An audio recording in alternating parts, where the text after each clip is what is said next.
Hello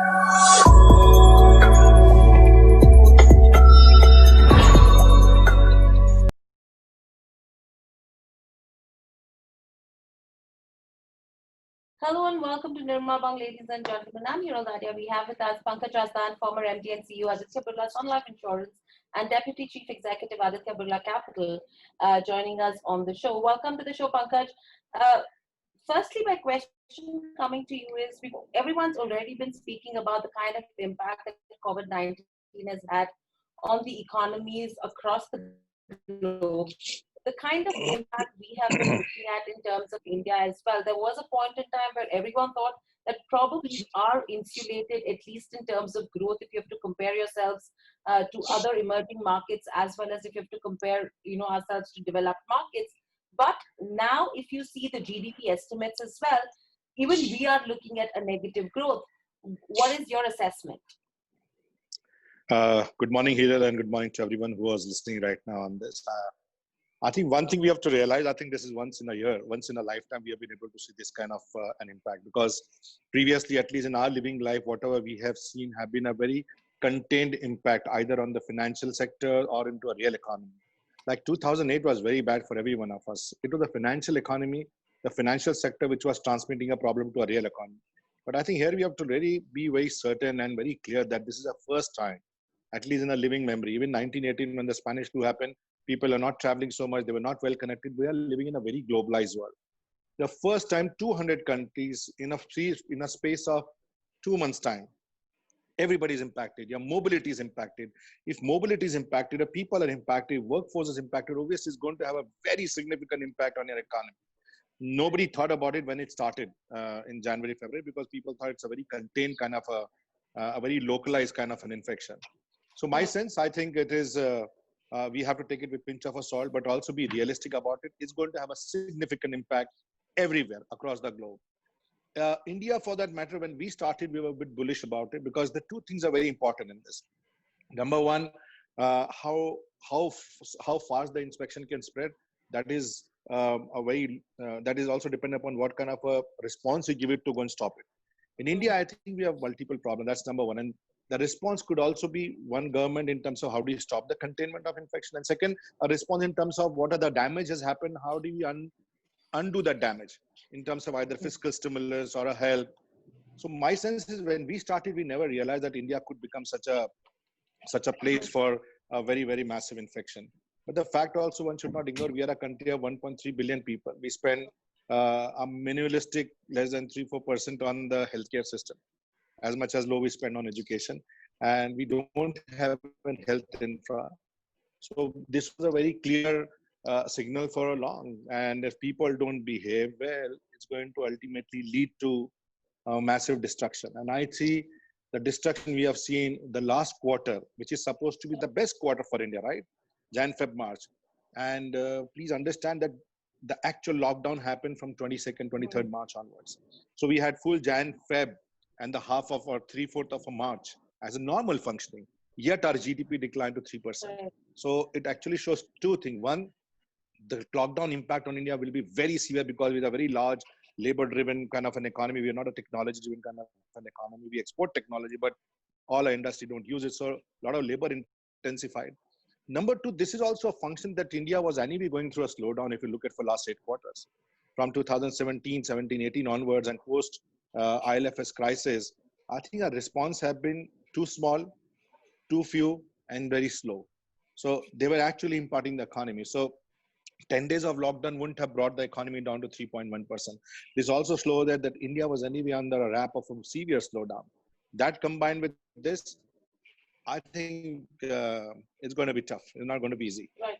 So with this, Pankaj, what do you make of the stimulus package that has already been announced by the government, especially in terms of where the credit stimulus is concerned? Because everyone's aware the stimulus that has come in is more on the credit side, very minuscule in terms of where the fiscal side is concerned.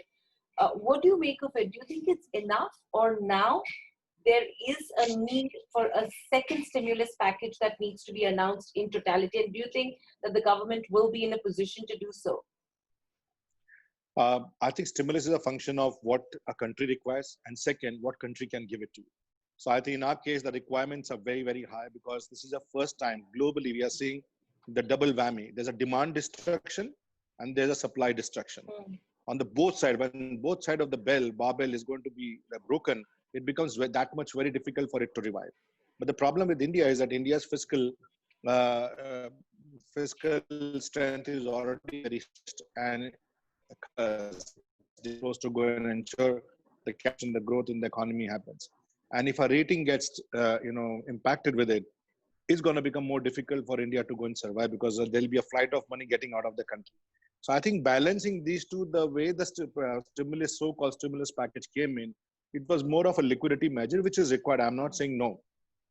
But if you really break down the 20 lakh crores into various elements, you're talking about less than 1 to 1.5% of the 20 lakh crores. Around 2 lakh crore was a direct fiscal stimulus. Whereas when you compare this with either Japan or America at 10%, probably Japan is around, I don't recollect, Japan should be about 12 and Germany is about 9.5, 10. 1% looks extremely very small. And that too in a country which doesn't have social security for lower end of the spectrum of workers and laborers. So my sense is what they gave was basically something to survive right now. And if the demand doesn't start picking up, they will have to do multiple strategy to go and do that. We will see that they will have to come back with something more stronger than what they have given.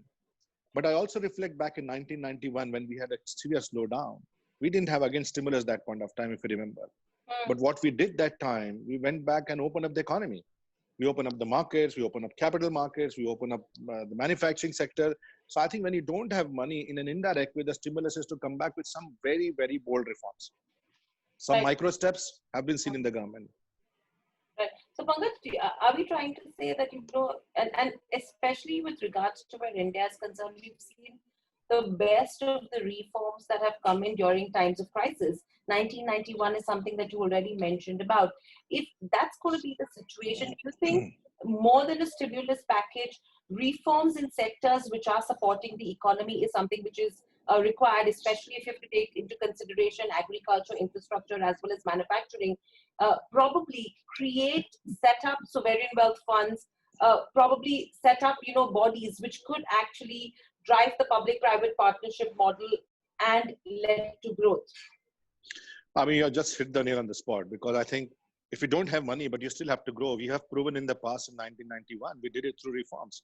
Today, our economy is still $3 trillion. It's very large economy, very deep economy. So larger the economy, larger the opportunities for growth. So when you don't have money, when you have such a large opportunity of growth, it's imperative that we start opening up. And I think one of the things we just touched upon is, for example, sovereign fund. I think India desperately needs a sovereign fund in public-private partnership. We need to get, our own sovereign fund. And I'm sure there'll be multiple sovereign funds will come and partner in public-private partnership to ensure we start really seeding the growth. For example, why can't we increase the manufacturing base? India has got land, has got power, has got water, has got large manpower, which can be trained. They speak English, they understand technology. Why they can't be used to go and create a manufacturing hub? I mean, technology, if we are such a large player, why should not be electronic manufacturing happening here than anywhere else? Why should it be in Bangladesh cross us in terms of a textile manufacturing?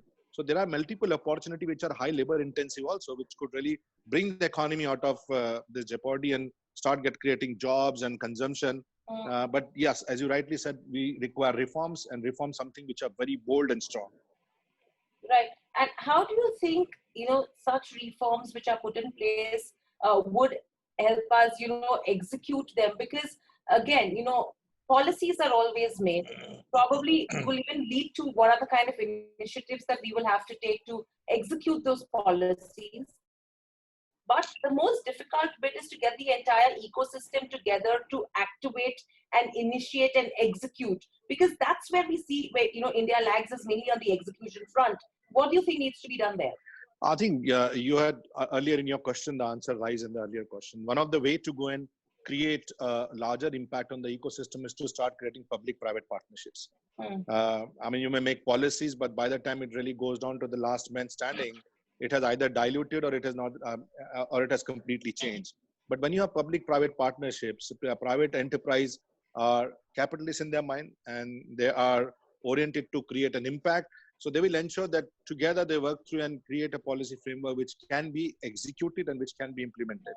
And we have seen it in the past. Like, for example, when India was trying to build roads, we used to build about less than 2.5, 3 kilometers a day. Today we do more than 20, 30 kilometers on the highway.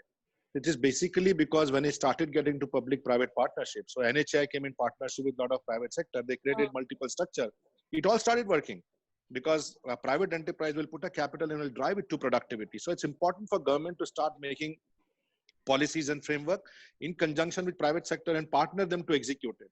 So to me, I think public-private partnership, and one of the important thing we can start with is to really create a large sovereign fund in India with the public-private partnership managed by private partners to ensure so that there's no delay in seeding the growth of this country. Right, absolutely. I mean, you've hit the nail on that front as well. And with this, how long do you think will we as a country take to get back to normalcy right now? I personally see that this lockdown has been severe, and I don't see 2021 to be a great year except China, which has been able to recover where the problem started from. But fortunately or unfortunately, they have been able to recover much faster than anywhere else because we are still in the process of unlocking ourselves. So 2021, I clearly see as a tremendous slowdown, but a great opportunity to start seeding a business. But we will be at a very low base in 2021. When 21-22 probably will be one of the country, I won't be surprised with 8 to 10% growth. We're talking of a contraction of 6 to 7%, and suddenly the base is so low. So I think we should not get carried away that India 21-22 will do 8%, 10% will start jumping. India is a great place, capital will come. No, it won't. We need to have policies today which shows that not 21-22, but for next 5 years, we can see that India can grow at 8-9%. That can only happen if we start doing reforms today. Because one good year of 21-22 and everybody jumping that we have come out of it will be a problem, because this time COVID has impacted, as I say, both a demand destruction and a supply destruction. It's going to take a lot of time to come both in place. And the only way it can happen is not because you're going to come out of the low base and perform somewhere. It can happen when there's a reforms on both the sides. Why can't we have a GST cut? Why can't we have, if we don't have a cash right now to go and transfer, direct transfer, but have some direct tax cut? I mean, we can have so many other ways of passing on that cash in the hands of the people. So that's the only way demand will come. There are people losing jobs. The people have got scared out of this. Everybody wants to go in because it's a human impact. It's a human nature. You're going to save this for a long period of time because you don't know what next right now. So from there to move from a savings to get into investment and consumption mode is going to take time. And government has a lot of role to play right now. Right. And with this, whatever has happened and whatever has been done by the RBI, especially in the form of rate cuts, liquidity infusion, do you think they have been responsive, well-targeted and well-calibrated? Because they have done their role right now as far as liquidity infusion goes. But the transmission that needs to happen from the banks to the consumers, that's still in an iffy, if you see. How do you think that role has been played out so far? So I wouldn't criticize them. I think they did a fabulous job under all the constraints. I think number one, they were very quick to do it. Right. They are very responsive, and they take decent step with getting your both repo and a reverse repo rate. I would have, knowing a fact that it's such a severe slowdown, the only thing I can say, it's on hindsight one can talk about it, right? When somebody's sitting in the chair and doing it's very difficult to, because I'm not exposed to many more constraints what an RBI would have been exposed to the government of India. As a consumer, I'm talking about, I would have got a little more aggressive on reverse repo and would have forced banks to start, pushing the credit into the system. I would have done that, number one. I think the space which is remaining right now is on the fiscal side. And I think government needs to do more on the fiscal side. Number three, I would have done to make this credit go. One is to get the reverse repo down. I think somewhere, something similar like a bad bank. We have seen what has happened in 2008. Now, economy is a function of how the credit flows in the system. If the credit is not going to flow in the system, and I'm going to be so scared because I'm already at 8-9% of an NPA, and I'm going to start choosing whom to give it, and I ultimately give it to the guy where the 4 other guys wants to give it to a AAA company. It's not going to help the economy. So I think two things. Number one, cut down the reverse repo to a level. I mean, why not zero? Why should bank be giving any money anywhere else than to the system? And to encourage them, I think create some kind of a bad bank kind of a thing. Not exactly a bad bank, but something where they feel that there's an aggressive, you have $500 billion line, do aggressive bond buying or credit buying from the bank. if RBI uses that as a tool, even a little more buying, the banks will unfreeze their balance sheet. They will have enough capital to go and start lending it more. To me, I think these two steps has to really happen between fiscal and monetary side. Right. In fact, on the bad bank front as well, I think still a lot of approvals are yet awaited, because when I was talking to the IBA chief as well, they indicated that they have put in their proposals, but yet, something needs to come out of on that front. But what do you think with regards to where privatization of public sector banks is concerned? Do you think that's something which will act in favor? Yeah, I mean, ideally, if you look at why they should be running a bank for so long, and I think they should have done the privatization. But unfortunately, in the recent past incident, when you go and talk to any regulator or government, they say that if there are public sector bank which has done bad, there are enough examples of private sector bank not doing very well, and without naming the bank. Correct. But my sense is, I think they need to strengthen this bank and privatize them, because people should have an incentive to drive the credit and economy in the system. People don't have enough incentive. So we grew with the speed which the economy is going. We're not pushing the economy to go fast, because if you push the credit fast, economy will grow. Not because I am an entrepreneur, I have lots of energy, drive, I go to the bank, I'm trying and pushing hard, pulling hard, and taking the credit from them and then doing it. So also with an individual. If you look at the private sector NBFC or a private sector, they're aggressive, they're outreaching, they're creating, oh, you have this demand, why don't you expand your capacity? Let me take your money for you. Let me give this money for you. So that can only happen when people have an aligned incentive to do that. So the reform which government did recently, I think to me, merging 10, 12 banks is not a reform. It's just an administrative exercise. Rather, I would be very happy to see at least top 2-3 banks getting open where the government is coming below 50%, severely below 50%, and there are private enterprises, private shareholder, minority shareholder getting a professional management and running it. To me, I think that's a real reform, and that reform itself will change the course of our economy in the years to come. Right. And with this, and that's on the private, the PSU side of business, how do you think we as a country could actually revive the financial service sector, and how important is that revival going to be for us? So the whole economy, the financial fabric is the base of any economy, because with that sector, because this allows you to transmission of money, both who requires the money and transmission of money back into the system for creating a capital formation. If this system, this fabric becomes weak and it tears, your economy can never grow from here. So it's one of the most important. And how do we revive? The way we can revive these sectors on a various front. I think we have seen some movement over a period of time. I think we have seen this in a lot more change happen on an NBFC side. A lot of powers and empowerment were given for people to do that. I'm seeing some movement, but I think we have to make it more aggressive in terms of the reforms, like in insurance. People should be able to create product which is requirement, because today what I require after 3 years, I may require a very different product, or 2 years. My ability to create a product and go back to consumer in a simple form, it does take really a lot of time. Third, opening up for participation who are best in this. If there are people who are better in the world who done some part of the business very well, we should be open to go and get it with them. So why not make financial services 100% FDI open? Why we should go 49 here, 50 here, 70 there? It should be completely open.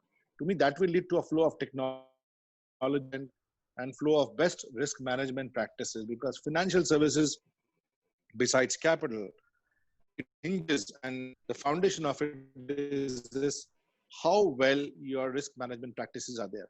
And there are people in the rest of the world who have actually seen much more than us. Their size of the balance sheet is 10 times bigger than us. They have seen more crises than us. They have managed better risk management practices. So we should be allowing it to have flow of all those things. So to me, the financial services is going to be the most critical impact for creating an economic drive in a country. In fact, Pankaj, you've been associated with the Adi Group as well. If you could just help us understand, how are they looking to support India's growth story? What is the kind of revival that Adi Group as a whole is also looking at? So Adi, interestingly, brings, when I met them, interestingly brings two perspectives. I think they come back to you and say that if you have an opportunity and potential, capital is only one part of it. This is exactly what I was trying to say in the beginning. What they bring is not bring an capital access to you, bring lots of capital, long-term and patient capital. They all bring an expert, because with people who have been doing the businesses in each industry and the best of them. So if they want to go and help you in financial services, they will have people from the Silicon Valley who would have done in great job in creating a digital-based financial services upfront. They will have somebody from credit and risk who would have done the larger part in US who has faced this crisis. So interestingly, they bring this kind of an innovation and transformation. So they talk transformation. So Adi never gives an access to his expertise for just to go and survive for next one more year. He says, I will bring you capital, I will bring you operating expertise, the best in the world, and help you transform your business, which is you will have a disproportionate growth than what you are seeing currently in that. So transformation in that sense. It's not that I'm growing at 10, I'm going to become 15% growth. So getting both capital and operating expertise put together, there are very few people in the world who are doing it. And they have an access to both of them of the top class. Because when you're talking capital, they're talking about capital to be patient for 20, 25 years for investments. In fact, I don't know some people who would be listening here and who believe that financial services company or any other company who needs to go through a transformation because if they believe they need good capital and good operating expertise, I think Adi is a shop they should really knock at. Right. So with this, how do you think the transformation with regards to the private financial space can be done? For example, the HDFCs of the world, ICICIs, Axis Banks of the world. Do you think these are companies in the financial space which don't really require transformation as such? Do you think FI investments into this kind of space is something that the RBI and the government should allow? I think my belief is that everybody requires transformation. If you don't, you're not going to survive, whatever big you are. Because, and the best example, if whether in India or globally, you go and look, which are the top 10 companies 30 years back, 40 years back, they're all different right now. Companies who couldn't really sustain, I mean, the transformation, they are nowhere in the top 10 and top 20 company, right? You'll agree with me that. Our top 10 global player, which are the tech driven, there's only one oil company which is also really gone back right now. So people have to transform. And I think great example India is like, look at what Reliance has done it in last year. An organization from oil and chemicals to plastics to textile to a technology-led businesses are completely building a digital ecosystem where a whole global opportunities can be tapped through it. So this is transformation. You're moving from one place. Transformation is not that you're putting a capacity from 100 ton to 500 ton. It is basically making your business ready for your consumer for next 10, 15 years. So even in the large banks we talked about, they will need to go and go through a transformation because the future customers are going to be different. They will be present very different. They're not going to be coming back into your offices or branches. Their requirements would be different. The consumption pattern would be different, largely through a digital economy and digital ecosystem. So how well you transform yourself digital, how well you transform in terms of creating an innovative product for those people, not the one which has already happened. They will need a transformation. And Adi's expertise is that whether you're big or small, they have a different response to all of them. So they will create a transformation plans for a larger organization very differently and a smaller organization very differently. But I think the common thread in all of them would be in terms of how do you use the technology to go through it, because everybody now today knows technology is going to be the biggest lead enabler for transformation, whether we like or dislike in every businesses. So whether big or small, they will do it. And that's what Adi brings back to a table in terms of building this expertise. And government should actually open it up for people who wants to do it. Big, small doesn't make a difference. I think everybody has to go through it. Right. And with this, with COVID-19 hitting us as well, Pankaj, what's the sense that you have, say, with regards to where the insurance sector as a whole goes? Do you think the face of the sector has completely changed on the back of this pandemic? I think every industry gets one trigger to go and change itself. Sometimes that trigger comes internally from a competition. Sometimes it comes because of some innovation, and sometimes it is an external. So I think in this case, the big trigger for a change in insurance industry is external, which is COVID-19. Now, vulnerability has really come back to the fore of everyone. Everybody is started looking back, and specifically for a country like India, which doesn't have a social security, people have seen what it could mean a pandemic like this. To me, I think it's got such a severe positive impact. Like for me, as being an earlier CEO of an insurance company, I would work very hard 18 hours a day to convince people that you can insure your car, but you don't insure yourself. You insure your scooter, you insure your house, but you stay in the house, but your own insurance is lower than that. People wouldn't have given an eyelid for me. Today, after this, I think that the whole insurance industry is going to transform. It is both health insurance and life insurance. Clearly, I see industry which is going to go disproportionately because of this external trigger. Now, in that external trigger, people who are more well-equipped, who will go through a transformation. big transformation and innovation is required around product. A product has to be so simple that I can understand, you can understand, even somebody who drives me to my office can understand, or somebody house help can understand. Can you create that simplicity of a product? Because digital is going to drive. You can't create complicated product and push it digitally.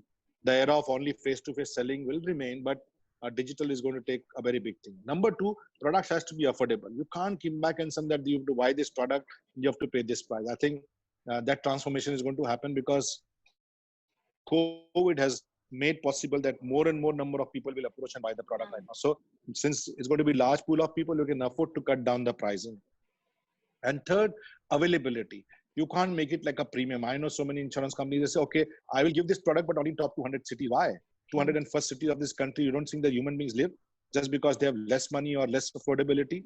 So to me, this transformation will happen. This transformation has to change. So I think insurance company will go through this transformation. They will be forced to go through this transformation because the growth itself will be tremendous. And in order to make all three in this simplicity of a product, affordability of a product, and availability of a product. In all these things, I think what could lead this transformation will be digital technology. And you will clearly see that any organization who is very ready to go and make this happen are going to grow disproportionately faster.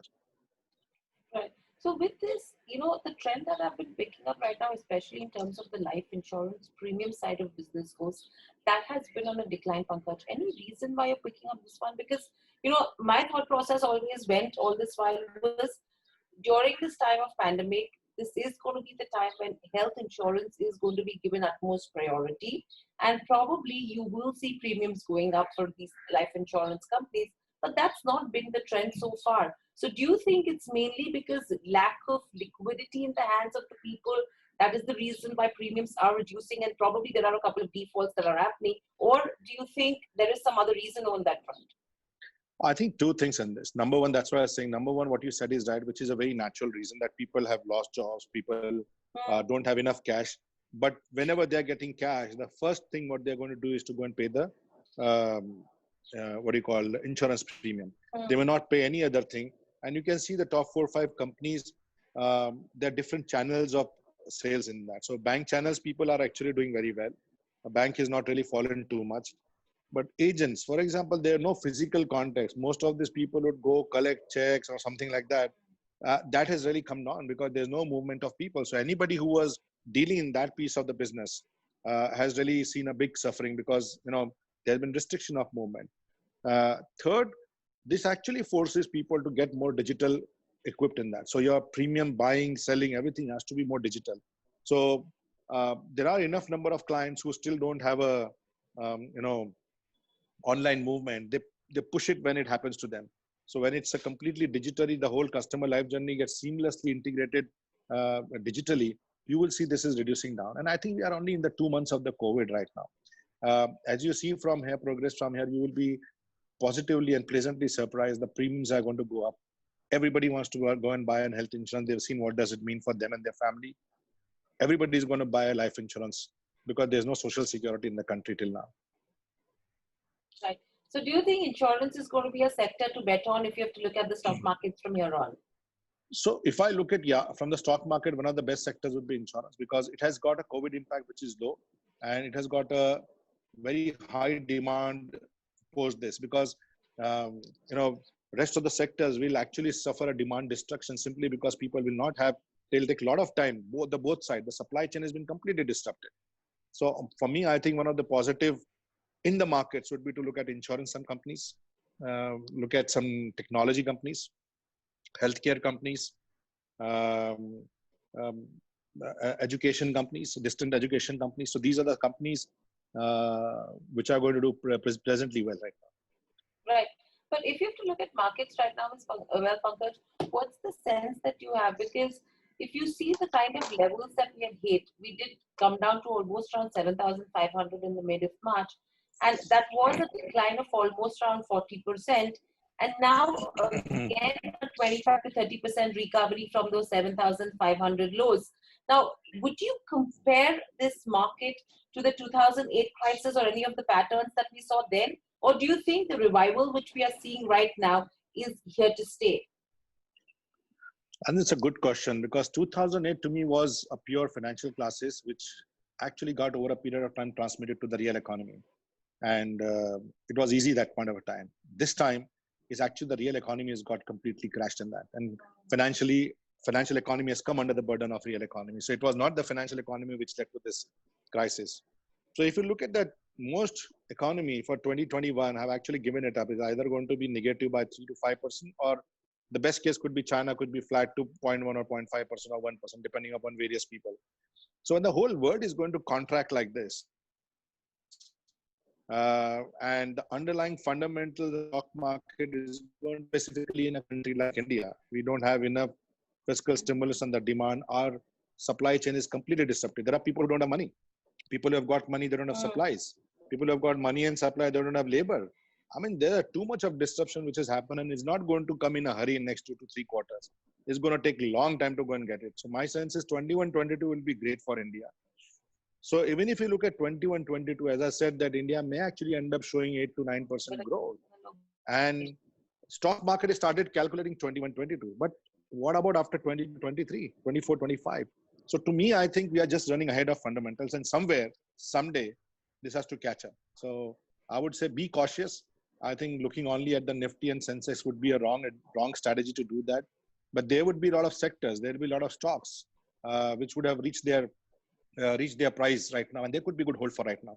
So getting carried away because Nifty is running or Sensex is running, people will start jumping in. They may end up losing money if they don't buy the right sector. Because I mean, a lot of people, for example, auto sector is going to take its own time. Maruti used to produce 150, 160,000 vehicles. They would sell it. Now they're selling about 55,000 so vehicles. I mean, there are a lot of pent-up demand. It may go to 75 or 80,000, maybe 1 lakh. You will be still 50% lower than what you were there. It's going to take time to go and reach there. It's going to take time because there's going to be supply chain disruption. It's going to take time because there is a big demand destruction. It's going to take time because those input drivers have to come back. It's going to happen in 2 to 3 quarters right now. So on the other hand, if you can buy a nice insurance company, a healthcare company, a technology company, it's still going to do well for you in this point of time. So I've learned one thing, Hiral, in stock market. Sometime it's always to go and buy a company which are at a mispriced to its actual real value, and that will make you money over a period of time.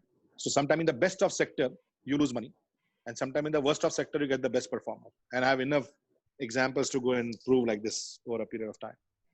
Right. So with this, spoken about a couple of the sense that you have on the manufacturing side, because currently on the back of the supply chain disruption that we've been talking about, not only domestically, globally as well, there is a major supply chain disruption. Do you think there is a possibility where India could have an opportunity to supplement China on that front? And if that happens, a lot of sectors do open up as, probably investment.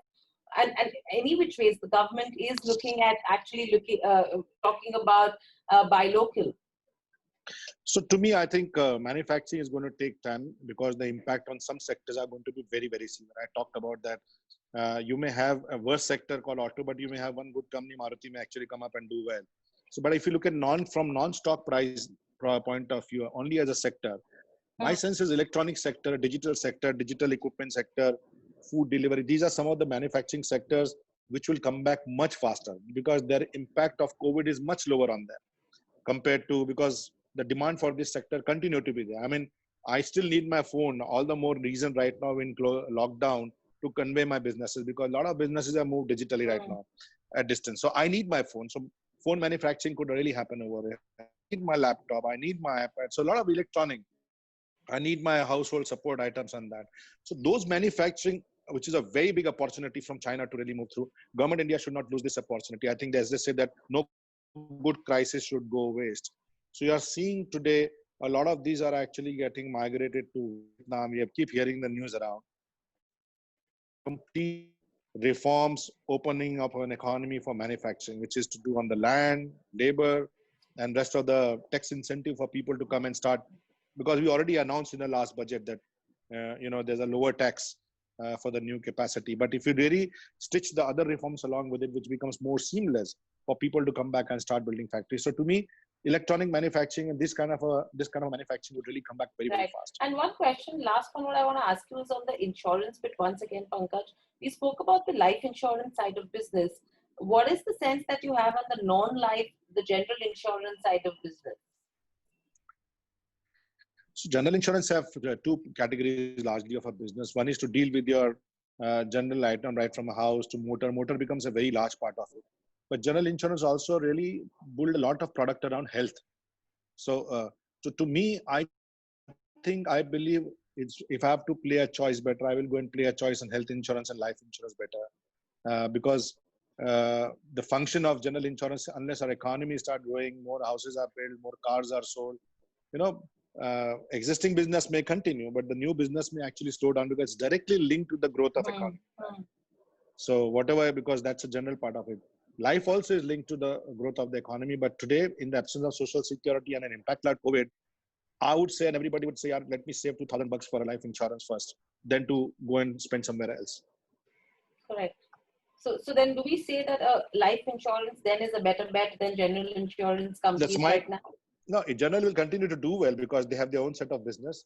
General only have one advantage because their products are extremely simple, easily understood, cheap, and available at every point of time. And they have been able to use digital technology to a large extent. So today, 80-90% of the delivery of services and product actually happen digitally.